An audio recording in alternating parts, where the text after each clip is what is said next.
It's okay, we're not too close to you. Bharat और रूस के विदेश मंत्रियों का ये वीडियो पूरी दुनिया में आग की तरह फैल रहा है। विदेश मंत्री एस जयशंकर दक्षिण अफ्रीका के दौरे पर इस वक्त हैं और वो जोहानिसबर्ग में हो रहे G20 विदेश मंत्रियों की बैठक में शामिल होंगे।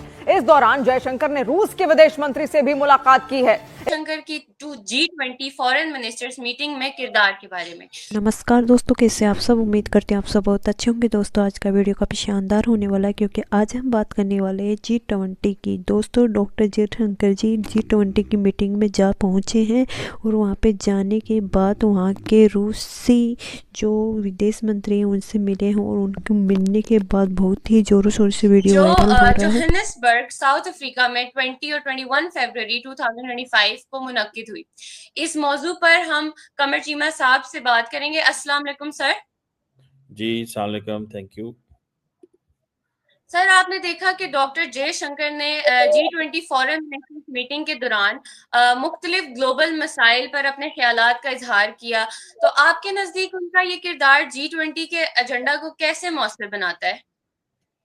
बहुत शुक्रिया। देखिए पहली बात तो ये है कि उन्होंने पहला वार ही चाइना के ऊपर किया है।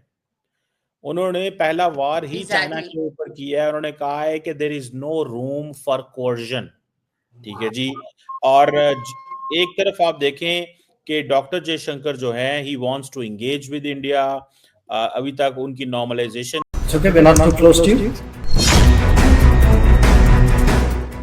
भारत और रूस के विदेश मंत्रियों का ये वीडियो पूरी दुनिया में आग की तरह फैल रहा है। भारत और रूस के दुश्मन ये वीडियो बार बार रिवाइंड करके देख रहे हैं क्योंकि 10 सेकंड का ये वीडियो है ही इतना शानदार। भारत के विदेश मंत्री एस जयशंकर और रूसी विदेश मंत्री सर्गेई लावरोव अपनी मीटिंग से पहले फोटो खिंचवाने के लिए मीडिया के सामने आए। अब जाहिर सी बात है कि यहाँ पर पश्चिमी देशों की भी मीडिया मौजूद थी। पश्चिमी देशों और वहाँ की मीडिया को हमेशा से ही भारत और रूस की दोस्ती से दिक्कत रही है। ये विदेशी मीडिया लगातार भारत और रूस पर बेवजह के सवाल दागती रहती है, लेकिन इस बार रूस ने बड़ा खेल कर दिया। दरअसल एस जयशंकर ने फोटो खींच रहे मीडिया वालों से पूछा कि हम दोनों आपके कुछ ज्यादा नजदीक तो नहीं आ गए हैं। यहाँ पर एस जयशंकर ये पूछना चाह रहे थे कि वो और रूसी विदेश मंत्री कहीं फोटोग्राफर्स के इतना नजदीक तो नहीं आ गए कि उन्हें फोटो खींचने में दिक्कत हो। जयशंकर के इस सवाल के बाद रूस के विदेश मंत्री सर्गेई लावरोव ने जो जवाब दिया वो लाजवाब था। लावरोव जानते थे कि विदेशी मीडिया रूस और भारत की दोस्ती पर कितने हमले करती है, तो लगे हाथ लावरोव ने भी मजे ले लिए। सर्गेई लावरोव ने कहा कि they know how to distance themselves from us, यानी ये सब जानते हैं कि हमसे खुद को कितना दूर रखना है। लावरोव ये बात भले ही फोटोग्राफर्स को भेज रहे हो, लेकिन उनका संदेश तंज और निशाना यूरोपीय देश थे। आइए आपको पहले ये वीडियो दिखाते हैं, उसके बाद आपको बताएंगे कि भारत ने कौन सा बड़ा खेल कर दिया है। There you are. Should we do the photo here? Yeah, I think it's good. It's okay, we're not too close to you. Huh? They know how to distance themselves from us. Okay. आपने ये video देख लिया। दोनों ही विदेश मंत्री south Africa के Johannesburg में मिले हैं। लावरोव ने सऊदी अरब में हुई रूस यूक्रेन शांति समझौते को लेकर हुई मीटिंग के बारे में भारत को बताया है। इस मीटिंग में अमेरिका, रूस और सऊदी अरब के बीच बात हुई है कि कैसे यूक्रेन जंग को रोका जाए। मजे की बात देखिए कि इस बैठक में यूक्रेन और यूरोपीय देशों को बुलाया तक नहीं गया। अब ये बात ना तो पश्चिमी देशों को पसंद आई और ना ही उनकी मीडिया को। ऐसे में विदेश मंत्री एस जयशंकर और सर्गेई लावरोव ने जमकर मजे लिए। बहरहाल अब आपको बताते हैं कि भारत की रूस वाली पॉलिसी कितनी शानदार साबित हुई है।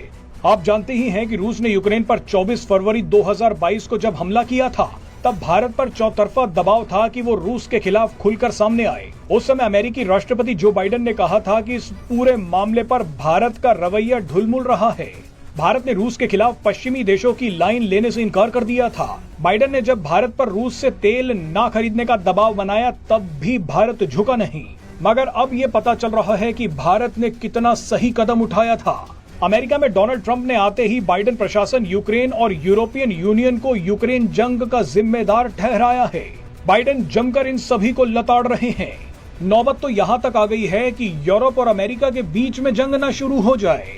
विदेश मंत्री एस जयशंकर दक्षिण अफ्रीका के दौरे पर इस वक्त हैं और वो जोहानिसबर्ग में हो रहे G20 विदेश मंत्रियों की बैठक में शामिल होंगे। इस दौरान जयशंकर ने रूस के विदेश मंत्री से भी मुलाकात की है।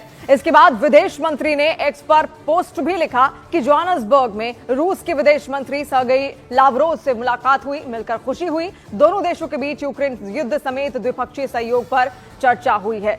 तो देखिए G20 सम्मेलन यहां पर होना है, लेकिन उससे पहले विदेश मंत्रियों की एक अहम बैठक यहां पर हुई है और ऐसे में अलग अलग विदेश मंत्रियों के साथ उन्होंने अलग अलग देशों के विदेश मंत्रियों के साथ यहां पर बैठक की। यूक्रेन, सिंगापुर, ब्राजील, इथियोपिया, ये तमाम ऐसे देश थे जिनके विदेश मंत्रियों के साथ उन्होंने इस मुलाकात को यहां पर साझा भी किया।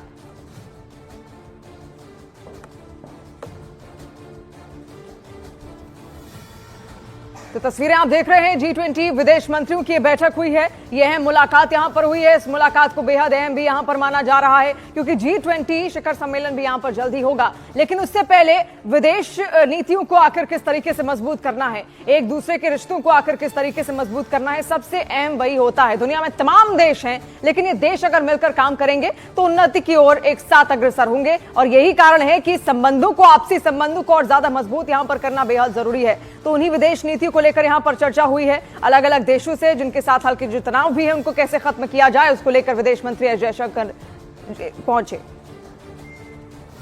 चल रही है और वो इन चीजों पे काम कर रहे हैं कि हमें किस तरह चाइना के साथ दोबारा अपने मामलात बेहतर करने हैं, लेकिन साथ ही साथ में वो ये वार्न भी कर रहे हैं चाइना को।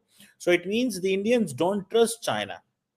At the same time, the Indians are giving a message to the Western partners, particularly to the United States, that we are soft with China, we are interacting with China, we are normalizing our relation with China, but that does not mean we have forgotten the character of China. And that character is coercion, bullying, and all these things. So, for example, क्योंकि इसमें जैसे मिसाल के तौर पे India ने Philippine को BrahMos missile दिए हुए हैं, तो वहां पे हर रोज तो चाइनीज जो नेवी है वो फिलिपाइन की नेवी को टफ टाइम देती है. So the Jaishankar is not speaking for the Philippines but he is raising a voice. तो एक तो ये चीज होगी. दूसरा इसमें थोड़ा सा ये है कि आपको पता है कि डॉक्टर जयशंकर मल्टीलैटरलिज्म को बड़ी अहमियत देते हैं और वो समझते हैं कि इसको अहमियत हमें देनी चाहिए कि मल्टीलैटरलिज्म डैमेज हो गई है. उसकी वजह क्या है? वो समझते हैं कि देयर इज ऑल यूनिलैटरलिज्म. अमेरिका का दिल करता है जो मर्जी करना शुरू कर देता है, रशिया का दिल करता है जो. सो गाइस, आपको मेरा ये रिएक्शन वीडियो कैसा लगा? अगर अच्छा लगा है तो प्लीज़ सब्सक्राइब कीजिए, शेयर कीजिए, बेल आइकन ऑन कीजिए ताकि आपको आने वाली हर एक लेटेस्ट न्यूज़ आसानी से मिल जाए. दोस्तों, जैसा कि आप लोगों ने देखा होगा कि G20 की मीटिंग में डॉक्टर जयशंकर जी पहुंच चुके हैं और दोस्तों अन्य कंट्रियों से भी विदेश मंत्री आए हैं और हमारे भी विदेश मंत्री गए हैं. अगर आपको मेरा ये वीडियो अच्छा लगता है तो प्लीज़ शेयर करना.